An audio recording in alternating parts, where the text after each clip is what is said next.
أشهد أن لا إله إلا الله.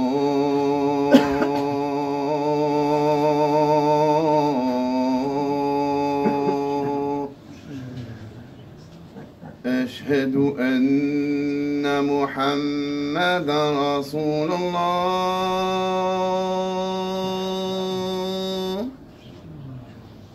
أشهد أن محمدا رسول الله.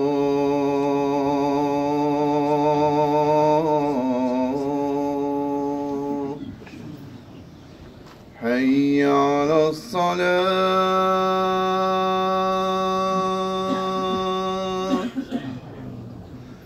حي على الصلاة.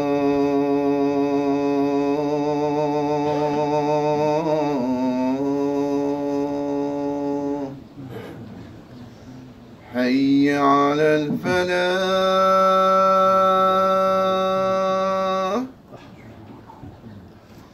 حي على الفلاح.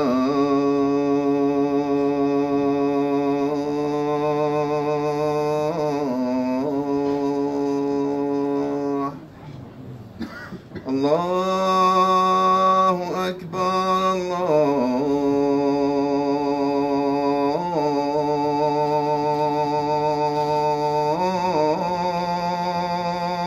الله أكبر. لا إله إلا الله. إن الحمد لله نستعينه ونستغفره ونستهديه ونعوذ بالله من شرور أنفسنا ومن سيئات أعمالنا. من يهده الله فلا مضل له ومن يضلل فلا هادي له. وأشهد أن لا إله إلا الله وحده لا شريك له وأشهد أن محمدا عبده ورسوله. بلغ الرسالة وأدى الأمانة ونصح الأمة. يا أيها الناس اتقوا ربكم الذي خلقكم من نفس واحدة وخلق منها زوجها وبث منهما رجالا كثيرا ونساء واتقوا الله الذي تساءلون به والأرحام إن الله كان عليكم رقيبا. يا أيها الذين آمنوا اتقوا الله وقولوا قولا سديدا يصلح لكم أعمالكم ويغفر لكم ذنوبكم ومن يطع الله ورسوله فقد فاز فوزا عظيما.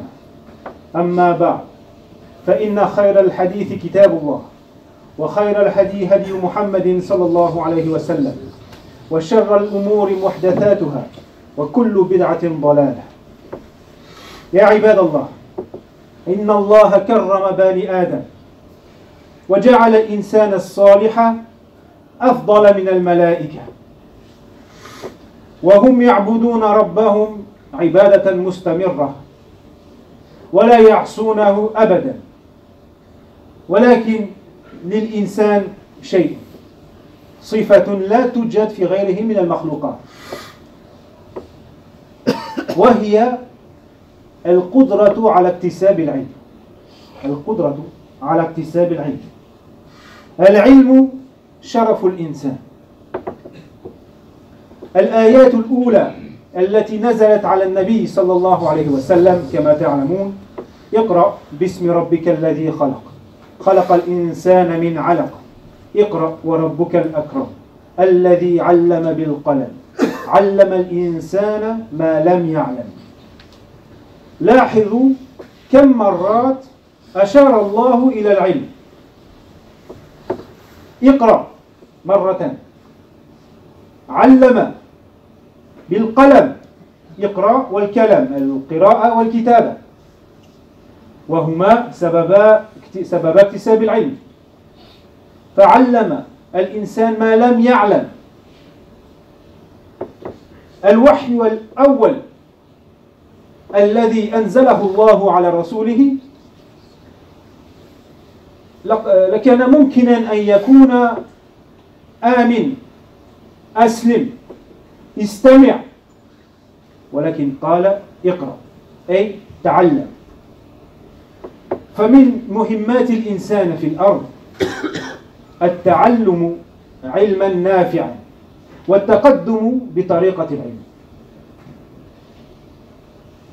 Mes chers frères et sœurs, Allah a honoré les fils, les enfants de Adam. Et il a fait que l'être humain vertueux, pieux, il est meilleur que les anges. Alors que les anges, eux, ils ne font que adorer leur Seigneur. Et jamais ils ne lui désobéissent. Mais entre autres raisons, c'est parce que l'être humain, il a quelque chose. Il a une qualité qu'on ne trouve pas ailleurs. C'est la faculté d'apprendre la science et de progresser grâce à cette science. La science, c'est ce qui fait la noblesse de l'être humain. La première révélation, les premiers versets qui ont été révélés à notre prophète, alayhi salatu wassalam, comme vous le savez, ce fut « Lis ». Lis au nom de ton Seigneur qui a créé. Il a créé l'homme d'une adhérence. Lis, ton Seigneur est le noble. Il a enseigné à l'homme, il enseigne par la plume, il a enseigné à l'homme ce qu'il ne savait pas. La première révélation, ça aurait très bien pu être soumets-toi, crois, écoute. Mais non, Allah a dit lis, qui signifie apprends. Et donc parmi les missions de l'être humain sur cette terre, il y a l'apprentissage, apprendre le savoir. Le savoir utile, le savoir utile. Et progresser par le biais de cette science. Al-ilmu min athmani al-arzaqi, walakin bishart. La budda min niyatin saliha. La budda min al-ikhlas. لا نتعلم إلا لوجه الله. في الآيات المذكورة قال الله عز وجل اقرأ باسم ربك. اقرأ باسم ربك ولا باسم نفسك ولا باسم سمعتك بل باسم ربك. La science, c'est une des subsistances, une des choses dans lesquelles l'être humain profite sur cette terre, une des plus précieuses. Mais il y a une condition. Une bonne intention. La sincérité. On n'apprend que pour avoir la satisfaction d'Allah. Et cela même s'il s'agit d'une science autre que les sciences religieuses. حتى علما غير ديني لا نتعلمه إلا لوجه الله. On n'en prend que pour satisfaire Allah. Même une science en dehors de la science religieuse. Alors évidemment, la science religieuse encore plus. Dans les versets que l'on vient de réciter, la première révélation, Allah dit lis, mais tout de suite après, lis au nom de ton Seigneur. Pas au nom de ton nefs, pas au nom de ta réputation, non, au nom de ton Seigneur. التعلم والمجرد عن النية الصالحة قد يهلك الإنسان كما يرى اليوم. لا يزال البشر يفسد البيئة والطبيعة بسبب علمه. اقرأ باسم ربك الذي خلق. C'est apprendre la science, acquérir du savoir, mais avec une mauvaise intention, pas pour satisfaire Allah, ça peut détruire l'être humain. Et comme on voit aujourd'hui, l'humanité ne cesse de polluer, de détruire l'environnement et la nature. À cause de quoi? À cause de sa science. Lis au nom de ton Seigneur qui a créé. لما أخبر الله الملائكة بخلق آدم سأله الملائكة لماذا؟ لماذا خلقت مخلوقا وجعلته خليفة في الأرض ونحن الملائكة نعبدك وننفذ أوامرك. وإذ قال ربك للملائكة إني جاعل في الأرض خليفة قالوا أتجعل فيها من يفسد فيها ويسفك الدماء أو نحن نسبح بحمدك ونقدس لك قال إني أعلم ما لا تعلمون. وعلم آدم الأسماء كلها ثم عرضهم على الملائكة وقال أنبئوني بأسماء هؤلاء إن كنتم صادقين قالوا سبحانك لا علم لنا إلا ما علمتنا إنك أنت العليم الحكيم. فضل آدم على الملائكة العلم. ويلاحظ شيء آخر، جواب الله للملائكة قال إني أعلم ما لا تعلمون. ما قال الله أنا الجبار، أنا القهار، أنا رب العالمين، أفعل ما أريد، ولا كان الجواب صحيحا، ولكن قال أعلم ما لا تعلم، أنا أعلم منكم. ففي هذا الجواب عبرة. القول قول العالم، الرأي رأي العالم، وأما رأي الجاهل فلا قيمة له ولا يعتبر.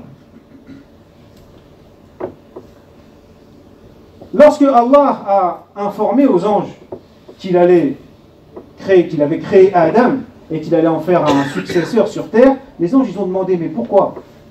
Pourquoi tu crées cette créature alors que nous on est là et on t'adore et on exécute tes ordres? Alors Allah il leur a répondu, je sais ce que vous ne savez pas. Et ensuite vous connaissez l'histoire. Allah a appris à Adam le nom de toutes choses, ensuite il a présenté ces choses aux anges et il leur a dit donnez-moi le nom de ces choses si vous êtes véridique dans votre objection entre guillemets.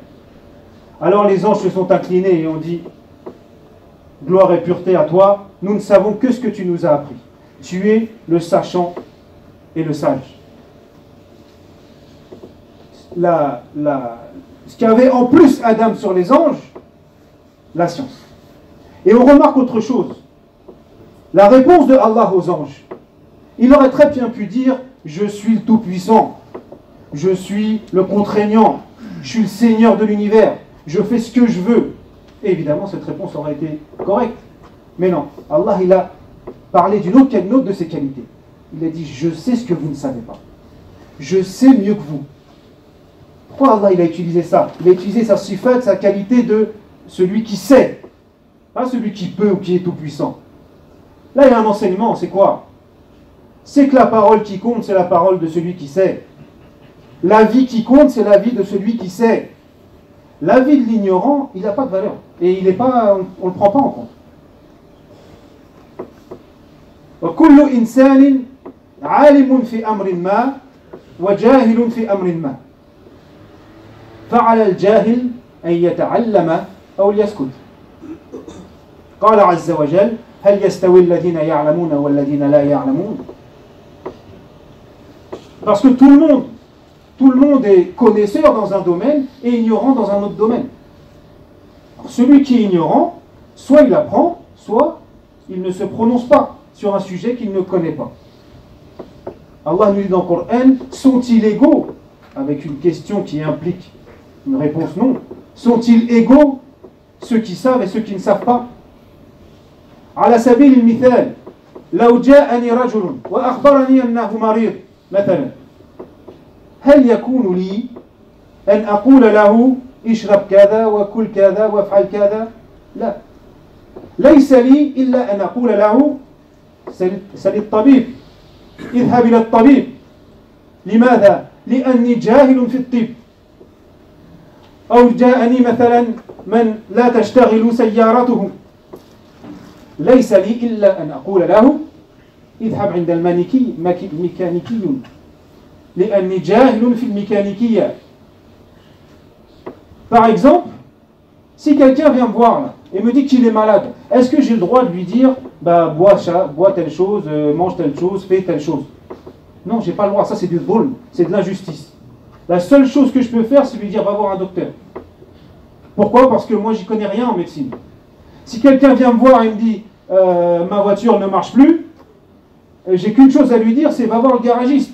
Parce que j'y connais rien moi en garage, je suis ignorant en mécanique. فهمتم المثال؟ أقول قولي هذا وأستغفر الله لي ولكم فاستغفروه إنه هو الغفور الرحيم.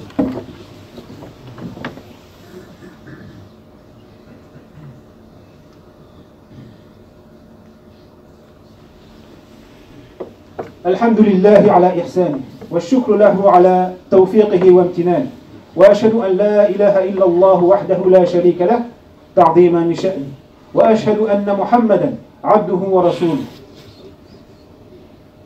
صلى الله عليه وعلى آله وذريته وأزواجه وصحبه أجمعين.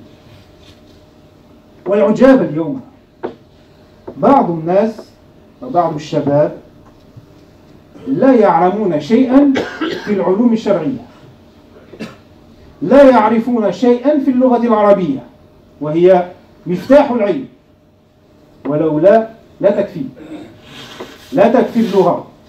ليس كل أديب عالما، ولكن هي أدنى الشيء لطلب العلم.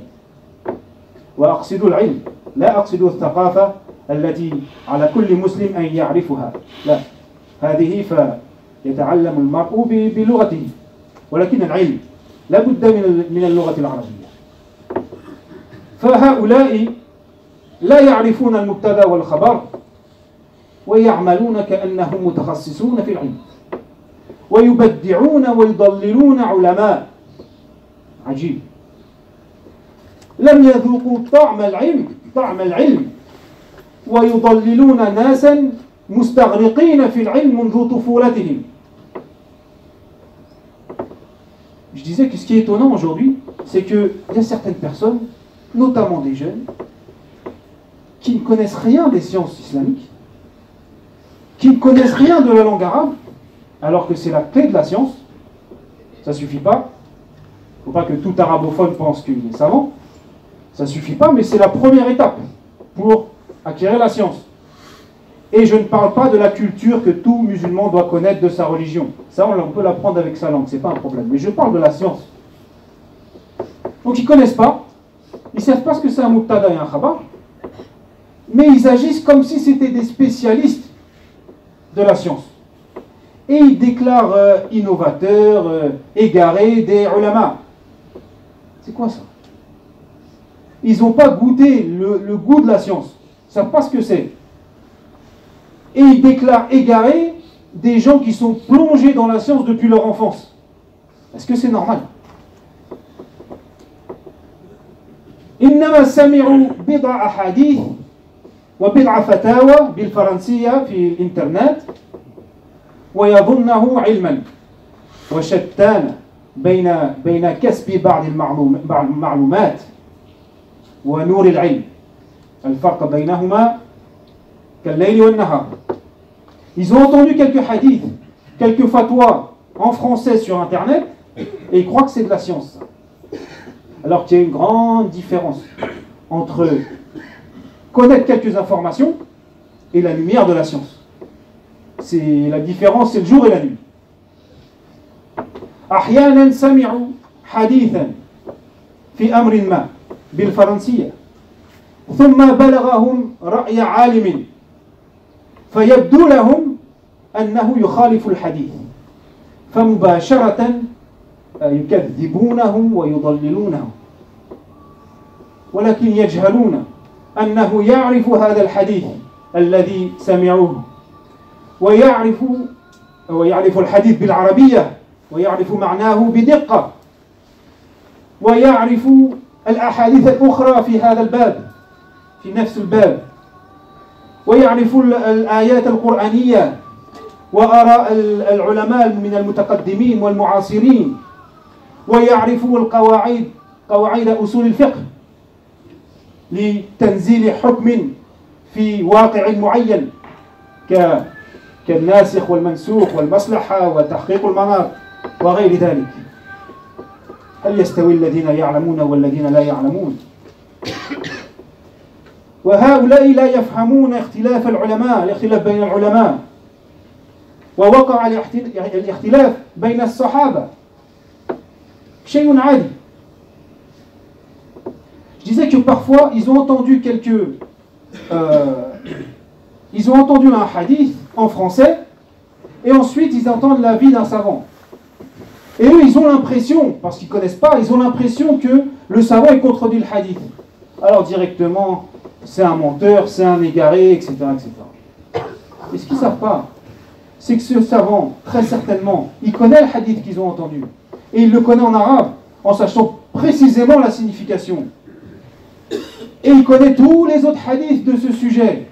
Et il connaît les versets du Coran de ce sujet. Et il connaît la vie des savants, des anciens, des contemporains. Et il connaît les règles de usul al-fiqh. Parce qu'appliquer une règle dans la réalité, c'est une science, ça. Il connaît tout ça. Sont-ils égaux ceux qui connaissent et ceux qui ne connaissent pas? Et aussi, ils ne comprennent pas la divergence entre les ulama. C'est noir ou blanc, il y en a un qui a raison, il y en a un qui a tort. Alors c'est pas comme ça. Et cette divergence, elle a eu lieu déjà depuis l'époque des Sahaba. Entre les Sahaba, des divergences importantes. C'est quelque chose de normal. هذا الدين فن يدرس مثل الطب وليس كل من قرأ كتابا في الطب طبيبا. هذه الشريعة العظيمة ليس لي ولا لنا ولا يملكها أحد. هي شريعة الله. فلا نتعامل معها كما نشاء أو كما تهوى أنفسنا. هناك قواعد تدرس، ومن لم يدرس فيسأل الذي درسها. فاسألوا أهل الذكر إن كنتم لا تعلمون. أسأل الله أن يزيدنا علما وتواضعا وإخلاصا، وأن يجعل منا ومن ذرياتنا علماء ربانيين عارفين بالأحكام وبواقعنا. وعلينا أن نعلم أولادنا اللغة العربية وتلاوة القرآن والفقه الصلاة والطهارة والأخلاق، فيظهر جيل مؤمن آمر بالمعروف ناه عن المنكر، فتنهض إن شاء الله أمة محمد صلى الله عليه وسلم.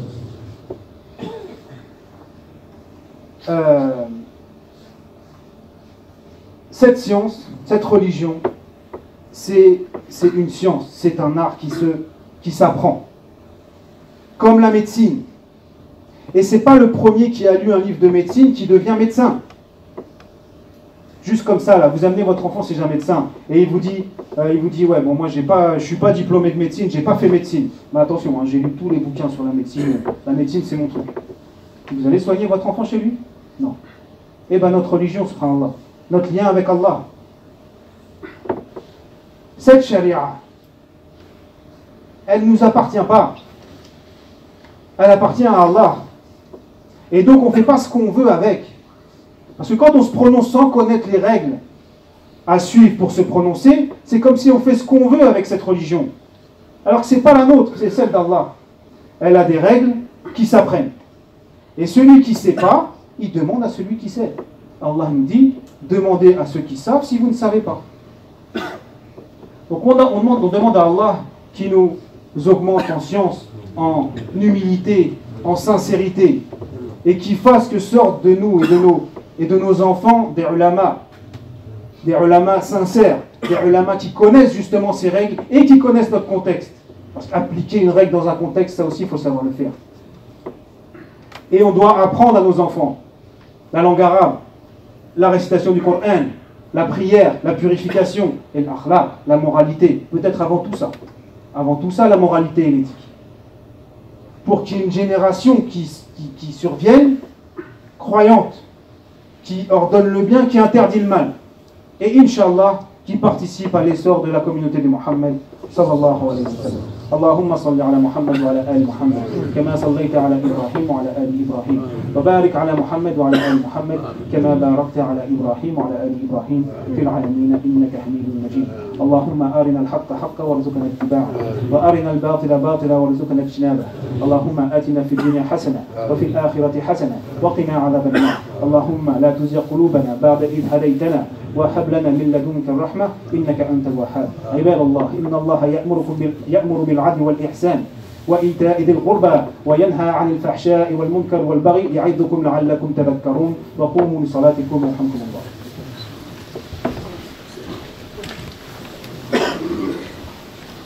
الله أكبر الله أكبر أشهد أن لا إله إلا الله أشهد أن محمدا رسول الله حي على الصلاة حي على الفلاح قد قامت الصلاة قد قامت الصلاة الله أكبر الله أكبر لا إله إلا الله.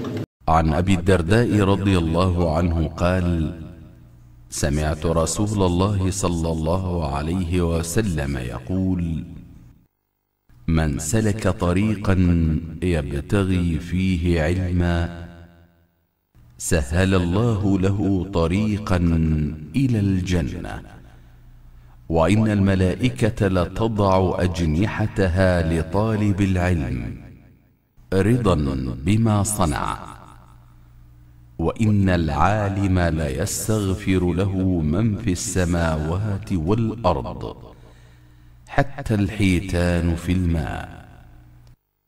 وفضل العالم على العابد كفضل القمر على سائر الكواكب، وإن العلماء ورثة الأنبياء، وإن الأنبياء لم يورثوا دينارا ولا درهما، وإنما ورثوا العلم، فمن أخذه أخذ بحظ وافر. رواه أبو داود والترمذي.